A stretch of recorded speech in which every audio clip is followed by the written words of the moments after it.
દરેક બાળકના અભ્યાસ માટે શાળા ડગ માંડતા હાથ વેતમાં હોવાના કારણે છેલ્લા કેટલાક વર્ષોથી 100% નામાંકન થઈ રહેલ છે. તે સાથે જાતિગત તફાવતમાં નોંધપાત્ર ઘટાડો થયેલ છે.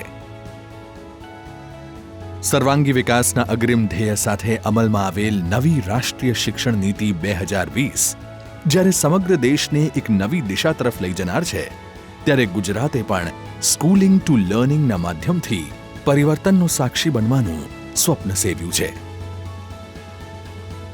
સદાય પરિવર્તનની પહેલ કરનાર ગુજરાતે સિસ્ટમેટિક ડેટા ડ્રિવન અપ્રોચ અભિગમ અપનાવી શૈક્ષણિક ગુણવત્તા સુધારની પણ પહેલ કરેલ છે.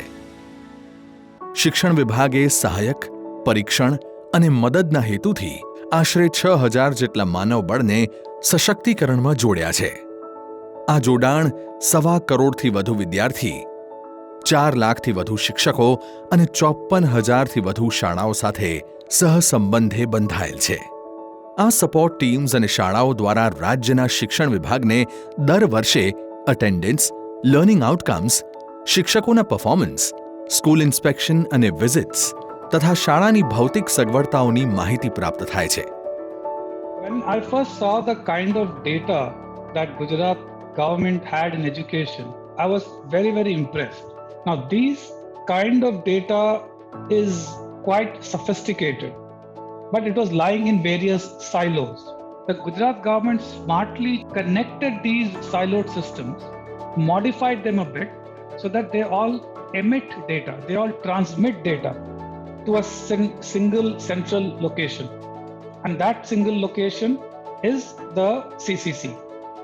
ગુજરાતના ગાંધીનગરમાં આવેલું command and control centre for schools CCC 2.0 દેશનું સૌપ્રથમ ડેટા ડ્રિવન મોડલ છે.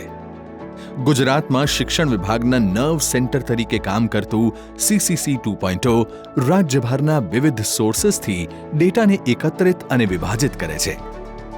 આ ડેટા એકત્ર થઈ જાય ત્યારે તેનું વિશ્લેષણ કરીને તે આધારે એક્શનેબલ ઇનસાઇટ્સ જનરેટ કરવામાં આવે છે, જેથી પાયાના સ્તરે ઝડપથી કાર્ય કરી શકાય છે. આવો અજોડ અભિગમ અને અત્યાધુનિક ઇન્ફ્રાસ્ટ્રક્ચર ધરાવતું CCC 2.0 શિક્ષણના ક્ષેત્રમાં આમૂલ પરિવર્તન લાવવા માટે સતત કાર્યરત છે. CCC 2.0 does really is it pulls in data in real time and uses analytics on a variety of dimensions. So it's really a big data initiative in education, which we have not seen in any other state in India. Well, for the first time, we actually have data from the ground. And that data from the ground is not being keyed in by somebody. It is actually being captured and transcribed from the sheets so that it's entirely authentic data. And with this approach, CCC 2.0 has real-time data on what's happening on the ground, which districts are doing better, subjects are children doing better in, where are the potential issues that can happen. Weekly test results, daily online attendance, school monitoring અને administration સિસ્ટમથી લઈને CRC report, શિક્ષકોના performance અને learning outcome સહિત CCC 2.0 સર્વાંગી રીતે વિદ્યાર્થીના શૈક્ષણિક વિકાસને લગતા ડેટા પોઇન્ટ્સ એકત્ર કરે છે. ત્યાર પછી આ data points big data, AI અને મશીન લર્નિંગની મદદથી સંચાલિત કરવામાં આવે છે. આ એકત્રિત માહિતી ગ્રેડ અપ્રોપ્રિએટ લર્નિંગ આઉટકમ્સ પ્રાપ્ત કરવા માટે સહાયક બને છે. CCC 2.0 દ્વારા વિવિધ ડેટા પોઇન્ટ્સને વિભાજિત કરીને મોડ્યુલ્સની રચના કરવામાં આવે છે, જેમ કે સ્ટુડન્ટ ડ્રોપઆઉટ રેટ અને સ્ટુડન્ટ માઇગ્રેશન રિપોર્ટ, જેથી તેમાં સહાયક મદદ અને સુધારાઓ કરી પરિવર્તન લાવી શકાય. વિદ્યાર્થીની અધ્યયન નિષ્પત્તિની પ્રગતિની નોંધ લેવા માટે CCC 2.0 દ્વારા સરળ ડેટા એપનું નિર્માણ થયેલ છે, જે થકી વિદ્યાર્થીની પ્રગતિનો રિયલ ટાઈમ અને ખરો ડેટા મેળવી શકાય છે, જે વિદ્યાર્થીની દરેક કસોટીના પ્રશ્નમાં રહેલ અધ્યયન નિષ્પત્તિને પ્રમાણભૂત કરે છે. What used to happen was that teachers would correct the children's exam sheets, enter the result in a mark sheet, type it into a computer, and that would take hours of work of lakhs of teachers.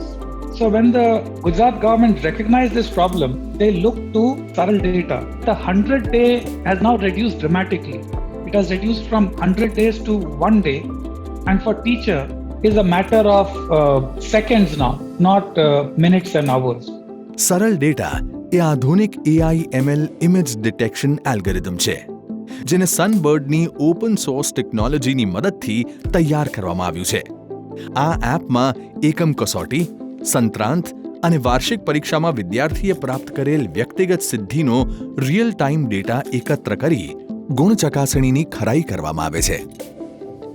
આ data પરોક્ષ રીતે શિક્ષકોની ગુણ ચકાસણીનો પુનઃ મૂલ્યાંકન કરીને તેના વર્ગ અધ્યાપન પ્રક્રિયાને સુદૃઢ બનાવવા સહાયક બને છે. નિર્માણ થયેલ નવી પ્રણાલીના માધ્યમે CCC 2.0 એ ગુજરાતના લાખો વિદ્યાર્થીઓની શૈક્ષણિક સ્થિતિનો ડેટા એકત્ર કરેલ છે. CCC 2.0 સામે આવેલ વિદ્યાર્થીના ડ્રોપઆઉટ રેશિયોના પડકારને પહોંચી વળવા મશીન લર્નિંગ ટેકનોલોજીની મદદ લેવાય છે. આના દ્વારા વિદ્યાર્થીની હાજરીને ટ્રેક કરતો ડેટા લઈ ડ્રોપઆઉટ પ્રોબેબિલિટી નિર્દેશિત કરી શકાય છે. સૌથી વધુ ડ્રોપઆઉટ વિસ્તરણ સ્તર ધરાવતી ગુજરાતની શાળાઓની જાણકારી પ્રાપ્ત કરવા માટે CCC 2.0 દ્વારા સ્ટુડન્ટ ડ્રોપઆઉટ પ્રોબેબિલિટી ડેટાનો ઉપયોગ થાય છે. આ ડેટાની માહિતીના આધારે શાળાઓને સાધારણ, મધ્યમ અને ઉચ્ચ એવા 3 સ્તરોમાં વર્ગીકૃત કરવામાં આવે છે. આ સ્તરોને શાળાઓના ડેટાના આધારે અનુકાર્યમાં મૂકીને ડ્રોપઆઉટ દર ઘટાડવાની ગુજરાતને પ્રમાણભૂત દિશા પ્રાપ્ત થઈ છે. સ્ટુડન્ટ ડ્રોપઆઉટ પ્રોબેબિલિટી ડેટાના સહારે સમગ્ર રાજ્યની શાળાઓના વિદ્યાર્થીઓનું માઇગ્રેશન જાણવાનો પણ સફળ પ્રયાસ થયેલ છે. આનાથી રાજ્યના જિલ્લા, બ્લોક, ક્લસ્ટરની શાળાના વિદ્યાર્થીઓ જ્યારે સત્ર દરમિયાન સ્થળાંતર કરતા હોય છે ત્યારે તેનું સાર્થક અનુમાન કરીને તેમની શિક્ષણ વ્યવસ્થાને જે તે સ્થળે પણ ચાલુ રાખી શકાય છે. માત્ર આપણા દેશ જ નહીં, વિશ્વ સ્તરે આ પ્રકારની સ્ટુડન્ટ ડ્રોપઆઉટ પ્રોબેબિલિટી મોડેલ ઊભું કરનાર CCC 2.0 એકમાત્ર સંસ્થા બની છે. C-ક્યુબ દરેક ડેટા સિસ્ટમમાંથી emitting, ઇન્જેસ્ટિંગ, processing, connecting, generating, analysing અને વિઝ્યુઅલાઇઝિંગના કામને ઓટોમેટ કરે છે. એક્શનેબલ ઇનસાઇટ્સ જનરેટ કરવા માટે ડેટાને વિવિધ એડમિનિસ્ટ્રેટિવ સ્તરે વિભાજિત કરી શાળાને ચોક્કસ સ્તરમાં પ્રમાણભૂત કરી તેની સુધારણા માટે અનુકાર્ય કરી શકાય છે. It was amazing. You could go down to the block, to the cluster, to the specific school, to the teacher, and in real time have interaction with the teacher about what was working and what was not working. For me, this is exactly where the efficacy of data lies. ઉદાહરણ તરીકે શાળાઓના સંત્રાંત પરિણામને વર્ગીકૃત કરીને તે data અધિકારીને પૂરો પાડવામાં આવે છે, જે તેને શાળા ગુણવત્તા સુધાર માટે સહાયક થાય છે. CCC 2.0 દ્વારા પ્રાપ્ત ડેટાને સાર્વત્રિક ઉપયોગ માટે સુગ્રથિત કરીને રાજ્યથી લઈને શાળા સુધી ખરા મૂલ્યાંકન અને અનુકાર્ય માટે ઉપયોગમાં લેવાઈ રહ્યું છે. તેના આધારે વિવિધ સ્તરનું રેન્કિંગ કરી તેને ગુણવત્તા સુધારના આયોજન માટે લેવાઈ રહ્યું છે. તેના આધારે આ મુજબની સહાય થઈ શકી છે: real time monitoring, single unified view of data for all stakeholder, actionable insights, data driven decision making. આ બધી પ્રાપ્તિઓ દ્વારા વિદ્યાર્થીની કક્ષા મુજબની અધ્યયન નિષ્પત્તિના સ્તરમાં વિશેષ સુધારો થયેલ છે. There are two major fronts on which we are already seeing results. One is, I think, from a governance and accountability perspective. I think second is on the learning dimension. So there's a wealth of data statewide in terms of learning outcomes of children. This can also be plotted longitudinally so that we know year after year, even within the year, how children are progressing. Because we know in India, half the children typically are falling behind. But to figure out which 50% are falling behind, but also have very targeted strategies for them, is the most exciting part of CCC 2.0. Although we have reached quite a granular level, I think what 2.0 will do is harness this data and look at splicing it in a far more sophisticated manner to impact not only teaching and learning, but also things like resource management, budget management, allocation, quality control, strengthening the entire school system. I think it will take it to another level. CCC 2.0 ની આ માત્ર આરંભની જ સાફલ્યતાઓ છે. આનાથી પર જઈને શિક્ષણ ગુણવત્તા માટેના વિવિધ પ્રકલ્પો જેવા કે mission schools of excellence, Gujarat school quality inspection and accreditation, અધ્યયન નિષ્પત્તિઓનું ડિજિટલ ડેટા એકત્રીકરણ જેવા અનેક પ્રકલ્પની અસરકારકતા અને સફળતા માટે CCC 2.0 આવનાર સમયમાં ચાવીરૂપ ભૂમિકા ભજવશે.